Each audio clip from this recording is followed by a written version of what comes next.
So, ito yung sa mga beginners. May level 1, level 2, at level 3. Yung pinapagawa ko sa inyo yung level 1 muna. So, pero pag kayo nagpaturo sa labas, ang papatuturo sa inyo yung agad ginagawa ng mga driver. So, kung kayo yung kapaturo sa labas, ganito. Sabihin sa inyo, timplahin yung dalawang clutch at gas. Napakahirap po nun sa mga baguhang nag-aaral. So, ang nangyayari, di ba? Pag ganyan-ganyan yung mangyayari yan. So, pinapakatulong ko yun yung level 3 na pag hindi pa nakukuha yung level 1 at level 2, napakahirap ng ginagawa ng mga driver na kung dun tuturo agad sa mga beginners. Kaya dun tayo sa level 1. So, level 1, clutch and brake, first gear. Tanggal ang handbrake. So, ang paa natin, naka-clutch and brake, parehas. Uphill po kasi to. So, biting point, itataas natin si clutch, dahan-dahan. Pag naramdaman yung vibrate, tanggalin si brake, 2 seconds bago tumakbo.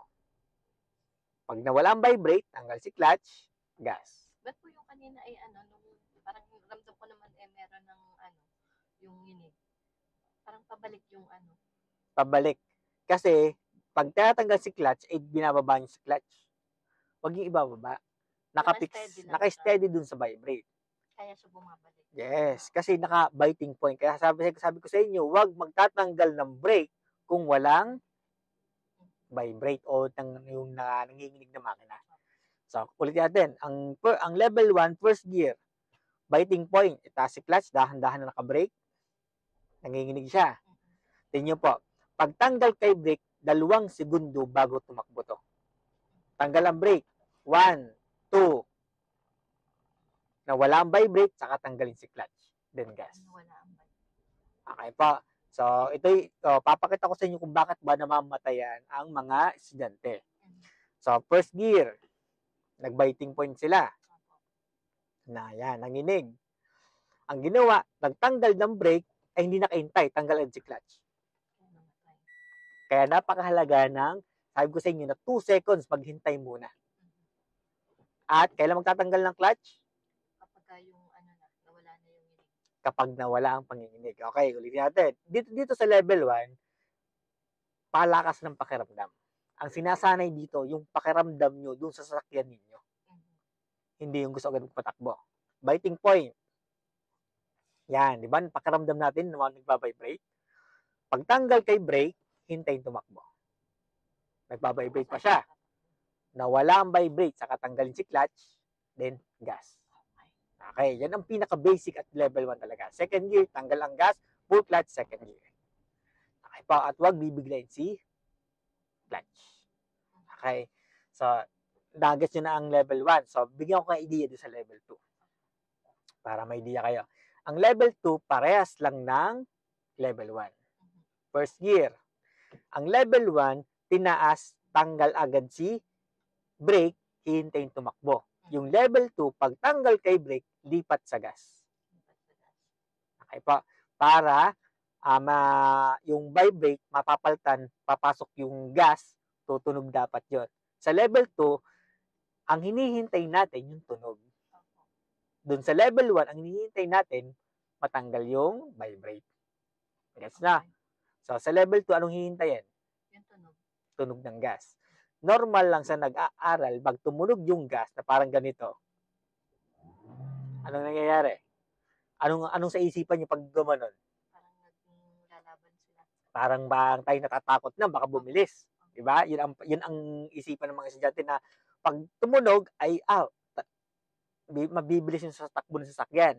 So, yun po, pag doon kayo natakot sa gas, ang natatanggal ng AC clutch, yun po yung delikado. Ganito yung mangyayari. Tumunog, tinanggal si clutch. Diba? Anong nangyari? Nag-skid siya, yung gulong natin, nag-scratch talaga. So, kasi natakot dun sa tunog. Pero kung hindi kayo matatakot sa tunog, ganito mangyayari niyan. So, biting point. Biting point, nanginig. Pag lipat sa gas, tutunog yan. Kung yung clutch, dahan-dahan pa rin. Diba? Smooth pa rin tumakbo.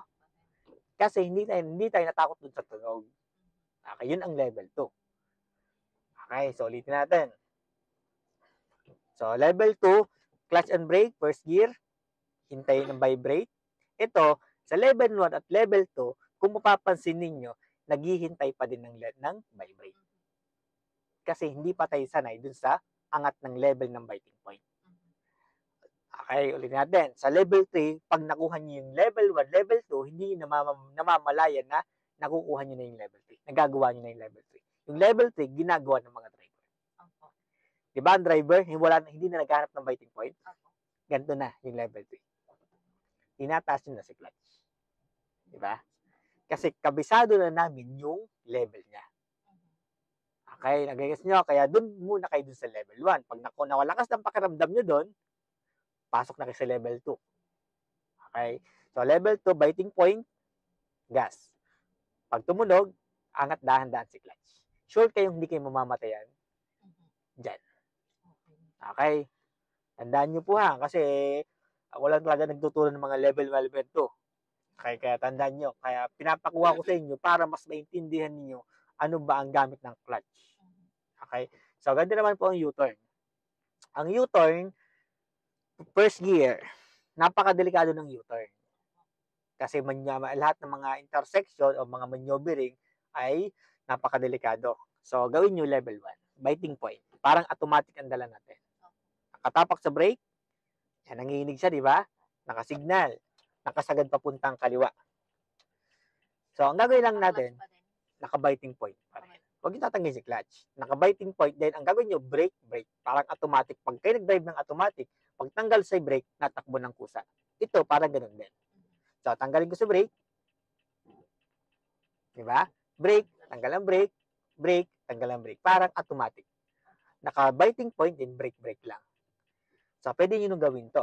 Gawan. Tingin side mirror, then pa nag-slant na siya, head check na. Ganyan na kayong tingin nyo. Then, side mirror.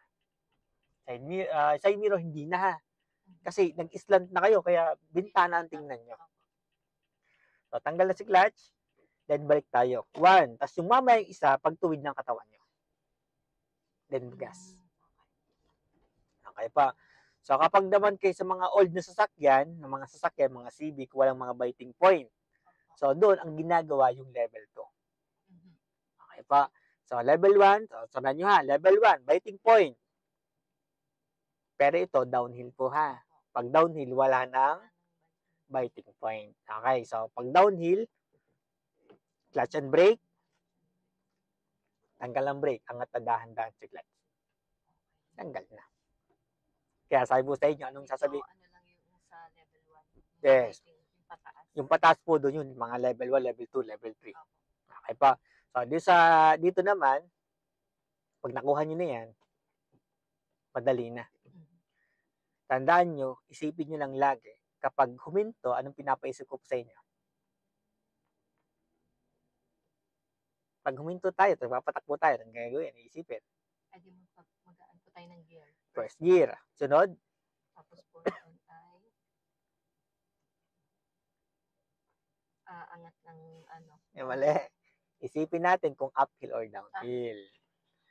So, iisipin natin, ano to? Downhill. O, downhill. Pag downhill, tanggal ang brake, angat na si clutch, dahan-dahan. Then gas. Kaya tandaan nyo, yung mga pag umistop, isipin agad. Umistop tayo. Yung ginagawa natin, parang traffic. Umistop ulit. First gear ulit ako. Ito downhill. Tanggal ang brake ko, angat ko lang si kalahati si clutch. Pag nawala ang vibrate, tanggal ko na si clutch, then gas. Okay, yun lang. Okay, tara. Change tayo.